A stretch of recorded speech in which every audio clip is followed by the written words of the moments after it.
సంజయ్, మీ పేరు గురించి చెప్పండి. It's very interesting. అసలు నాకు కూడా అదే అనిపించింది. This movie is going to be hep. Director Sunny Sanjay. Like ఇది శేష్తో చెప్తా ఉన్నాను. అవును, శేష్ లైక్ వాజ్ ఆస్కింగ్ మీ డైరెక్టర్ పేరు ఏంటంటే, because Sesh's name is also Sunny, no. Like, so he was asking me, yeah, Sunny Sanjay. Is that an interesting name? అంతే అండి. సో మా పేరెంట్స్ వచ్చేసి సన్నీ అని పెట్టారు చిన్నప్పుడు. సో నేను పుట్టిన ఇయర్లో సన్నీ స్కూటీస్ వచ్చాయన్నమాట, 96 నా ఎర్లీ 2000s. సో అది నచ్చి సన్నీ అని పెట్టారు. Really? You're named after a scooty? That's nice. That's a nice story. But అందరికీ నేమ్ చెప్తే నిక్ నేమ్ కాదు, ఒరిజినల్ నేమ్ ఏంటో చెప్పు చెప్పు చెప్పు అన్నారు. సో నాకు యాక్చువల్లీ గజనీ సినిమాలో సంజయ్ రామ్ సాంగ్.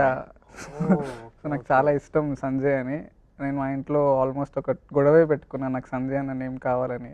బట్ మా ఇంట్లో అస్సలు ఒప్పుకోలేదు, మా సర్స్ కూడా ఒప్పుకోలేదు. దెన్ ఆఫ్టర్ అంతా నా గ్రాడ్యుయేషన్ అంతా అయిపోయాక I attached Sanjay. You formalised it. Yeah. Okay, మీ పాస్పోర్ట్ మీద సన్నీ సంజయ్ అని ఉంటుంది. No, Sunny still Sunny. Okay, Sunny Kumar. Cinema వరకు సన్నీ సంజయ్. ఇంకా real life also social media, mail అన్నీ నా చేతిలో ఉన్నాయన్నీ నేను సన్నీ సంజయ్ అని పెట్టుకున్నాను.